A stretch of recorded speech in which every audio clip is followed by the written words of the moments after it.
What did Governor Mitch Daniels do to get his state, Indiana, from deficit to surplus? Who did it hurt? And could it be done on a national level? Governor Mitch Daniels just wrote a book that hits the stores today called Keeping the Republic, and he went on the record. Governor, nice to see you, sir. You too. And congratulations on your new book. Well, hold that thought. We don't know. Maybe nobody will read it. Well, I don't know. I read it, so that's a good start. There's some things that actually were quite fascinating to me. And the first thing, in light of everything that's going on, is that when you came into office in 2005, you were down in the dumps, $700 million. Now you got $1 billion surplus. What happened? What's the trick? Oh, it's tricky. It's very mysterious. We spent less money than we took in. Okay, well, I got that. Somehow I figured that one out. But how? Yeah. I mean, but it's, how?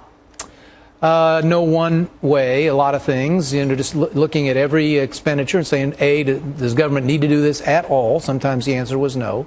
If the answer was yes, how can we stretch those dollars, do a better job of spending them?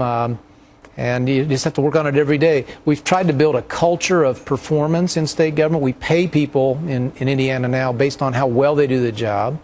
And if you get thousands of people all looking for ways to economize, works a lot better than just somebody at the top trying to give orders. I don't mean to take away from the great success financially that you've had, but I'm curious, is there anything unique about the industry in Indiana, anything else that whatever you did couldn't be done in Tennessee, Wisconsin, Idaho, whatever? I mean, is there anything special about Indiana? I can't think what it would be. I don't run around prescribing the things we did are right for other states. Every state ought to decide for itself. But I do think that most of what we did is a fairly general application.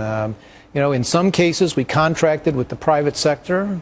I told our folks, if you can find it in the yellow pages, maybe a government shouldn't be doing it directly. People who do something for a living all day, every day might be better at it than government. When you came into office in 2005, you issued an executive order about government unions, something that Governor Scott Walker did in Wisconsin.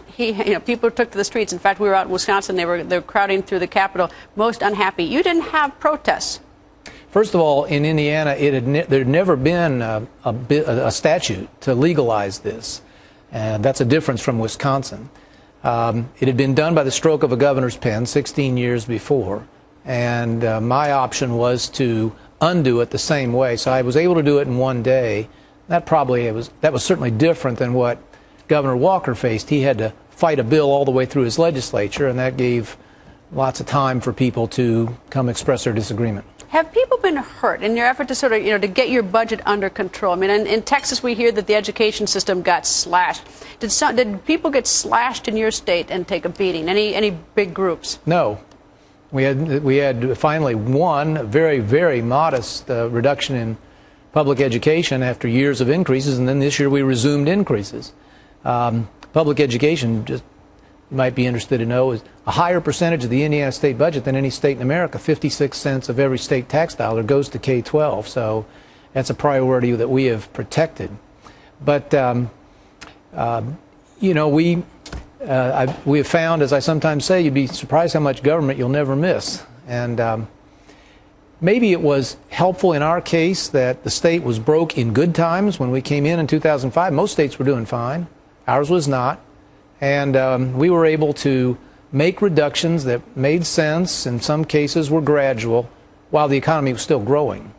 And then we never let up when things turned down, and never got in the shape that other states did, so we didn't have to do those very unfortunate things. In your book, you write about President Reagan's 11th Amendment that many Republicans are very familiar with, which is speak no ill of another Republican. But you add a 12th commandment, which is speak no ill of another American. And you say that when all hands will be necessary to avert disaster, maybe we need to invoke a 12th. Speak no ill of another American. I really think that our national leadership ought to be calling all Americans together. We can't agree on a lot of things, but there are one or two that we really ought to agree on because there are common problems that we share. The threat, the arithmetic threat. It's not philosophical, it's not ideological difference. The mathematical threat that we face from the debts we've piled up and are scheduled to pile up threatens every American. It threatens the heart of the American promise that somebody can start with nothing and rise through their own efforts. And I think that it would be very, very helpful if people on both sides of the argument were to step back a little from the personal attacks and the ad hominem rhetoric which has been so dominant lately. All right, the question I wasn't going to ask you, but let me ask you sort of in a sneaky fashion. What you did in Indiana with your financial situation and in light of the 12th commandment, could you do that on a national level? Somebody could. Could you do that on a national level? Well, you know, it wouldn't be, nothing important in this life ever happens because of one person.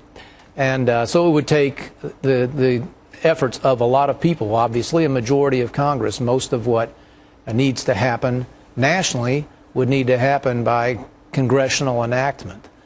And but I honestly believe, as serious as the problems are, I only wrote the book because I really am alarmed. If we don't do anything, you know, people talk about pain and sacrifice and so forth. You want to see pain, just keep drifting along, failing to act on our problems.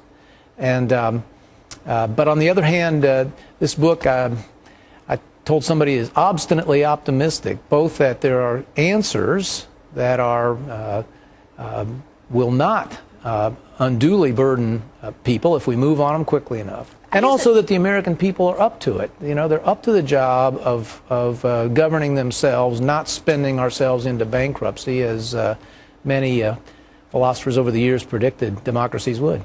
I guess it's because you're successful financially in Indiana that I can't help but think that you'd see the challenge of trying to do it on a national basis. I know you've said you're not going to run for president, but I can't see how you wouldn't sort of like have the itch to do it on a the next step up. I don't know about itch. You know, I've said elsewhere on your network, I'm not sure why any sane person wants to go through what you do. But on the other hand, if you love the country, as most Americans do, and you read the arithmetic, and the only way I think it can be read, then you really do want to see us make a big change in national policy. But there are a lot of ways to contribute. For some, it might be running for president. In my case, it was to try to put these thoughts on paper and hope to make a small constructive contribution.